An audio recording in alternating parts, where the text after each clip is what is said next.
नमस्कार बंधुरा आमार चैनेले आपनादेर स्वागत जानाई।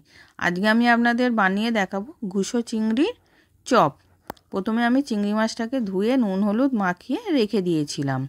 एबार एकटा ग्यासेर मध्य कड़ा बसिएछिलाम। कड़ार मध्य तेल दिए तेलटा गरम हये गेछे। एबार आमी चिंगड़ी माछटाके दिए दिलाम, दिए हालका करे भेजे निएछि। एबार भेजे तुले रेखे दिलाम। एबार ओई कड़ार मध्येई तेल गरम करते दिएछिलाम, तेलटा गरम हये गेछे। कुचनो पेঁয়াজ कुचनो लंका दिए भेजे नेब। एबार पेঁয়াজটা भाजा हये गेछे।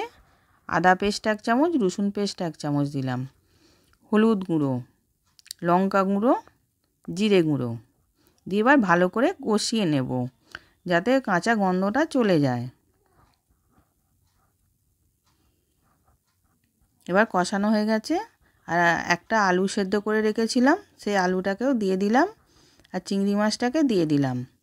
স্বাদ মতো নুন, গরম মশলা গুঁড়ো, ধনে পাতা কুচনো দিয়ে ওটাকে ভালো করে মিশিয়ে নেব।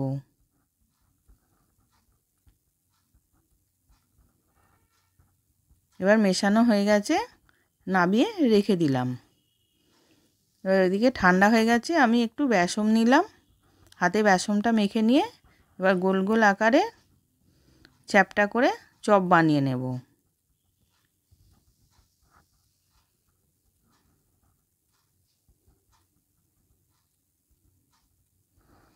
এবার ওইদিকে আর একটা বানিয়ে নেব, নিয়ে বেসনের মধ্যে উল্টে পাল্টে রেখে দিলাম যাতে না লেগে যায়। এবার ওইদিকে আমি একটা ব্যাটার তৈরি করব। 2 চামচ বেসন নিলাম, গোলমরিচ গুঁড়ো, লঙ্কা গুঁড়ো, স্বাদ মতো নুন দিলাম। এবার জল দিয়ে ব্যাটারটা থোকো করব, খুব পাতলা করব না। এবার ব্যাটারটা রেডি হয়ে গেছে। ওইদিকে কড়াতে তেল গরম করতে দিয়েছিলাম, তেলটা গরম হয়ে গেছে।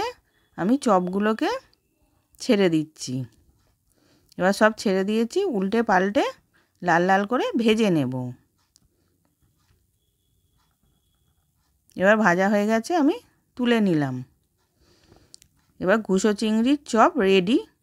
আশা করছি ভিডিওটা ভালো লেগেছে। আমি হাজির হব আর এক নতুন রেসিপির সাথে।